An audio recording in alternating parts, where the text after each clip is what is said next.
He handed out candy to neighborhood children for years.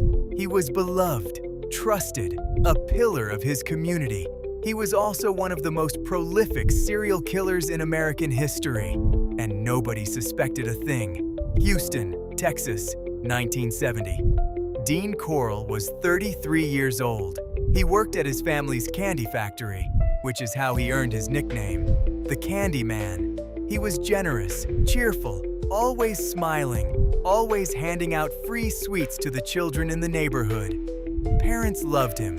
Children trusted him. That trust cost 28 young boys their lives.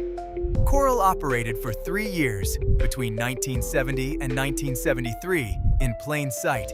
He targeted teenage boys from low-income neighborhoods in Houston's northwest side. He lured them with candy, beer, drugs, and promises of parties. He had 2 teenage accomplices, David Brooks and Elmer Wayne Henley, who recruited victims from their own social circles. Boys they knew, boys who trusted them. Once inside Corll's home, victims were restrained on a custom-built torture board he had constructed himself, a plywood board with handcuffs bolted to each corner. Most of the victims were never reported missing. Their families, poor, fragmented, overwhelmed, assumed the boys had simply run away. Nobody came looking, nobody filed reports, nobody connected the disappearances. For 3 years, Dean Corll operated without a single investigation. The case broke, not because of police work, not because of a witness, not because of evidence. It broke because one of his own accomplices shot him.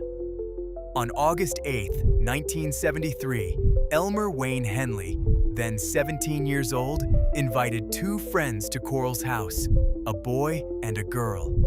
Corll was furious that Henley had brought a female victim. He had no interest in girls. An argument erupted. Corll bound all 3 teenagers, including Henley himself, and threatened to kill them all. Somehow Henley talked his way free. He grabbed Corll's own gun and shot him 6 times. When police arrived and Henley confessed, investigators assumed he was exaggerating. Serial killings on this scale simply didn't happen. Not in Houston, not anywhere in America at that time. Then Henley started leading them to the bodies. A boat shed, a beach, a forest, 28 confirmed victims, all teenage boys, all from the same neighborhoods, all missing for years with nobody looking. At the time of discovery, it was the highest confirmed victim count of any serial killer in American history. What happened next is almost as disturbing as the crimes themselves. Houston police had received missing persons reports on several of Corll's victims during the 3 years he operated. Every single report had been dismissed. Boys from poor neighborhoods who disappeared were automatically classified as runaways. No investigation, no follow-up, no resources allocated. One mother, Dorothy Hilligiest, had reported her son David missing in 1971. She contacted police repeatedly. She was told repeatedly that her son had simply run away and would come back when he was ready. David Hilligiest was 11 years old when he disappeared. His body was found in the boat shed 2 years after his mother first reported him missing. He had never run away. Nobody had ever looked for him. Dean Corll never faced justice.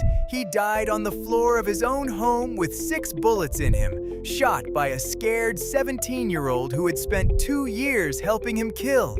Henley and Brooks were both convicted and sentenced to life in prison. Henley remains incarcerated to this day. He has given dozens of interviews over the decades, always calm, always articulate, always stopping just short of full accountability.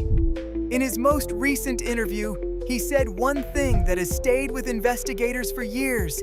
He said there were victims they never found, that the 28 confirmed bodies were not the complete count, that some locations, he claimed, he simply couldn't remember anymore.